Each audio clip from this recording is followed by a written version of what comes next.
ବାପା ଏତେ ତକି ଗଲ ଯେ କଣ ହେଇଛି ବାପା?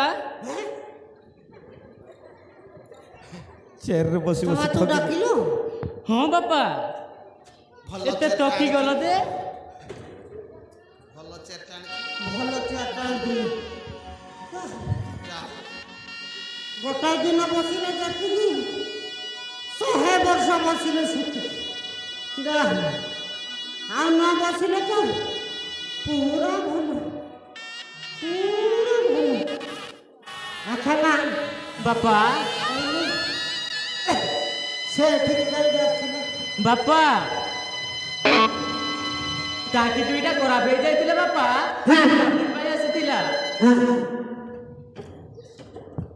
ଆଚ୍ଛା ସେ ଟାବଲେଟ୍ ପାଇଁ ଆସିଥିଲେ? ହଁ ବାପା ତୁ ତାକୁ ଟାବଲେଟ୍ ଦେଲୁ? ହଁ ବାପା ମୁଁ ତାକୁ ଟାବଲେଟ୍ ଦେଲି ସେ ମତେ ଇଞ୍ଜେକ୍ସନ ଦେଲା ବାପା। ତୁ ତାକୁ ଟାବଲେଟ୍ ଦେଲୁ? ହଁ ବାପା ଆଉ ସେ ମତେ ଇଞ୍ଜେକ୍ସନ ଦେଲା ବାପା।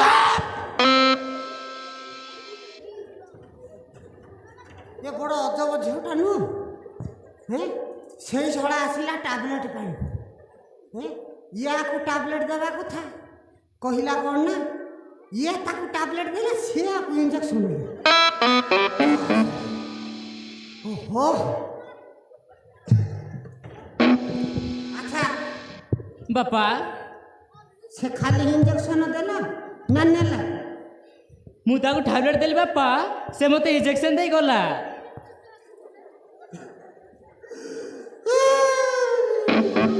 କଣ ହେଲା ବାପା? ଆଉ ତୋ କଥା ଶୁଣି କ'ଣ ମୁଁ ହସିବି? ବାପା ହସିଥାନ୍ତି? ଶଳା ସିଏ ତ ଆସିଲା ଟାବଲେଟ୍ ନେଇକି ଚାଲିଯିବା କଥା। ଇଞ୍ଜେକ୍ସନ କାଇଁ?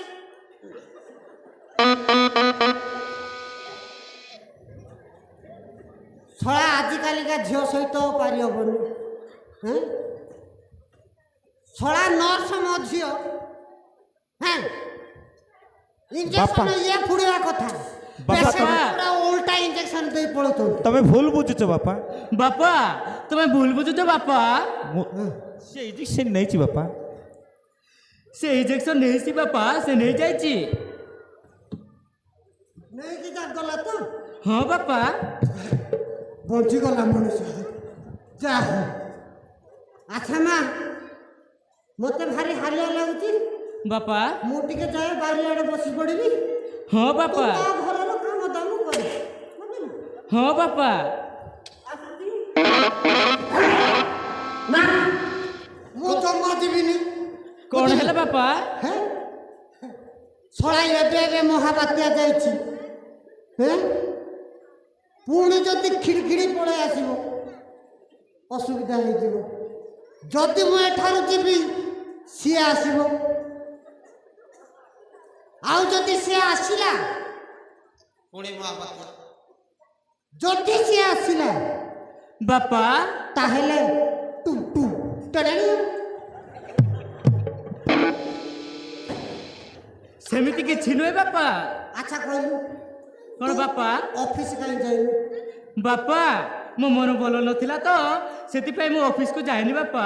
ଆଉ ଘରେ ରହିକି ନାକିନି ଡ୍ୟାନ୍ସ କରୁଥିଲୁ, ଇଞ୍ଜେକ୍ସନ ଦଉଥିଲୁ। କହିଲା କ'ଣ ନା ଓଲା ଯୋଗଟା ଭଲ ଲାଗୁନଥିଲା। ଚାଲ ମୁଁ ତତେ ସିଆଡ଼େ ଛାଡ଼ି ଦଉଛି। ଚାଲ ଆଜି ମୁଁ ତତେ ସିଧା ଅଫିସକୁ ନେଇ ଛାଡ଼ିକି ଆସିବି। ସେପଟେ ମୁଁ ବଜାରରେ ଚା ଟିକେ ଭଲ ଗଣ୍ଡେଇ ପିଇକି ଆସିବି। ବୁଝିଲୁ? ଟିଫିନ ଦିଟା ଖାଇବି। ଶଳା ନ ମୋ ଚାଲିଯିବେ। ବୁଝିଲୁ? ହଁ ବାପା ତାହେଲେ ଚାଲନ୍ତୁ।